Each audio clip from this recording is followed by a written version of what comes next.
Social media is feasting on the hottest cheating scandal in showbiz right now. But a lawyer is raising the alarm on the consequences of sharing private conversations online.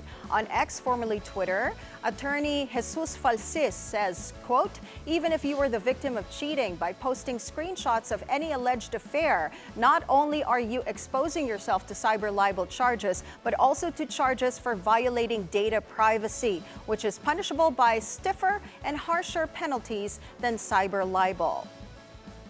The cheating scandal became a hot conversation starter this week after the non-showbiz partner of actor Anthony Jennings shared screenshots online detailing his supposed affair with actress Maris Racal. Now, concerns over the impact of such dishonest behavior have sparked widespread discussions.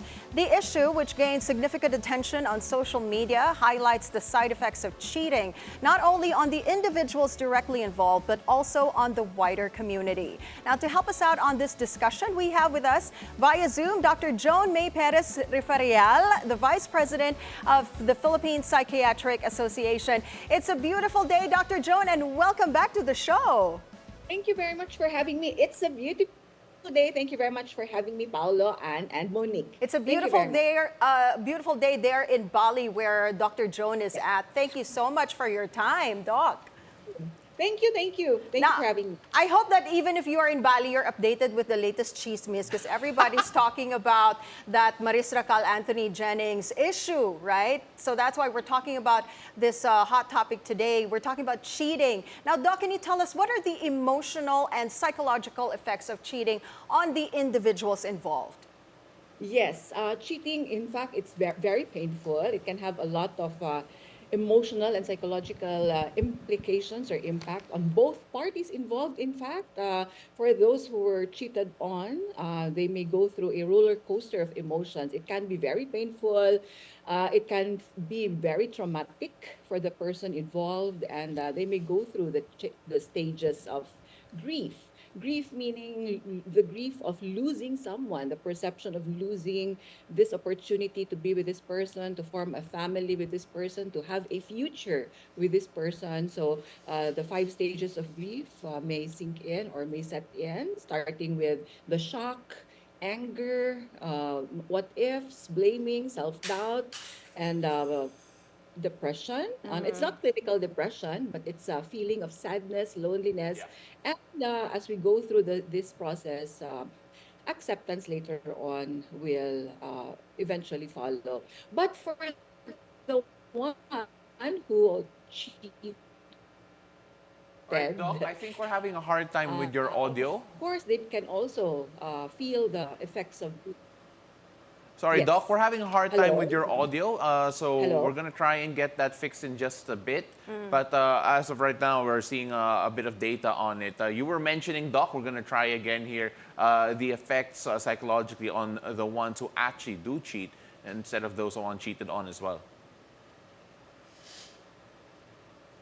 Yes. Is this better? Yes, Hello? yes, it is. Yeah. It might be because of the the Wi-Fi connection. So anyway, as mentioned again, yeah, the perpetrator or the one who cheated can also go through this roller coaster of emotions. The guilt may sink in later on, the humiliation once this story comes out, and of course, all of the feeling of anxiety and self-blame as well. So pareho, no? Both individuals may go through this roller coaster of emotions. It can be very painful and damaging to both. Doc, you mentioned the word trauma a while ago, and when you talk about the trauma of it, Yeah.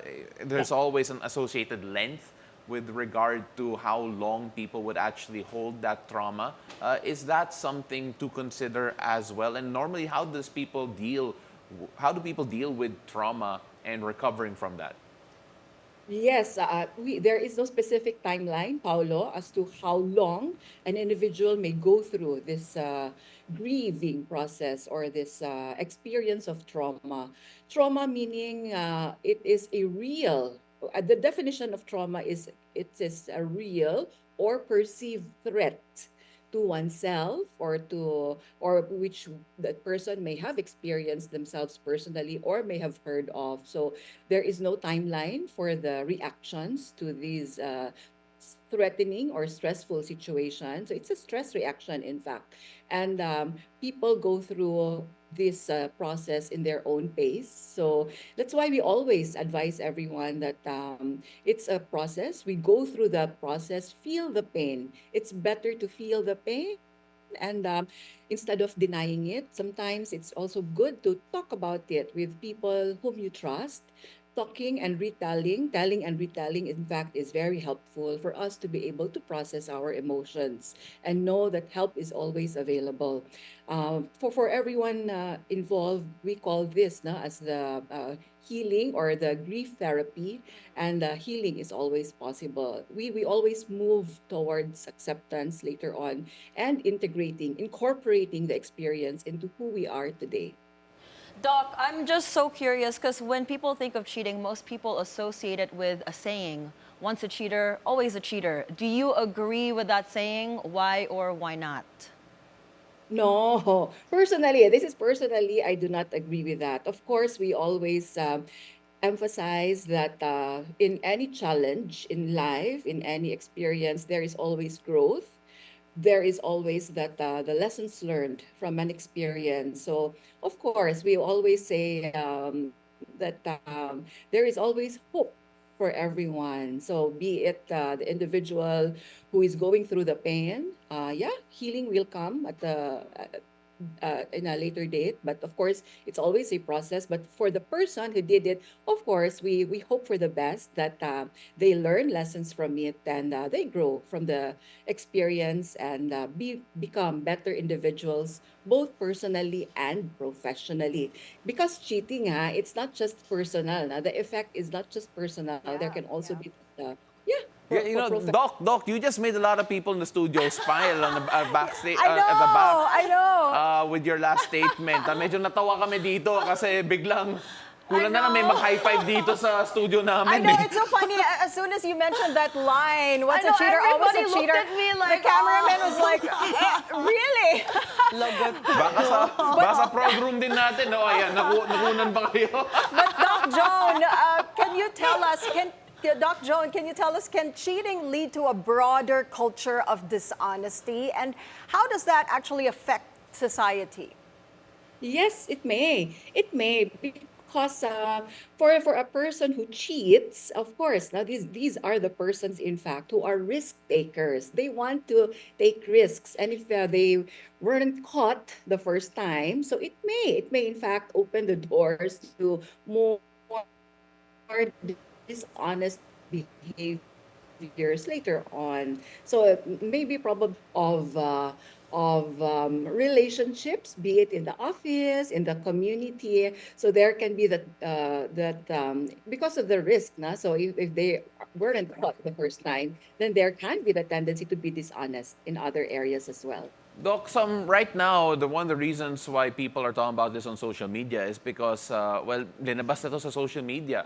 A lot of the private messages, a lot of the things were brought out on social media simply because they felt that it was a way for self-defense, or people are trying to explain their side. When private matters are brought out to the public, what typically do you feel are the reasons with regard to that, especially when it is typically a private matter between two?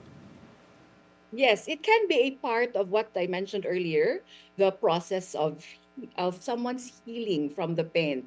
Remember that there are 5 stages, and the individual may go through the stages not in a linear fashion, but they may jump from one stage to the other. So one of that stage, in fact, is anger.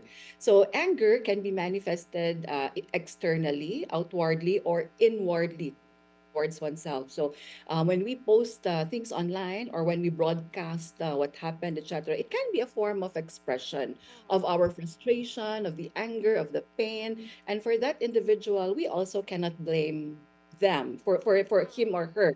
We cannot blame these individuals who might do as a way of coping, or coming to terms of understanding what really happened. So it can be a way for them to process the emotions. Doc Joan, you know what? I have a curious question. What really constitutes cheating? You know, because some people say they're just method acting daw.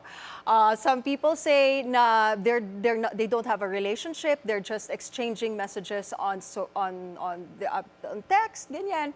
So what really constitutes cheating?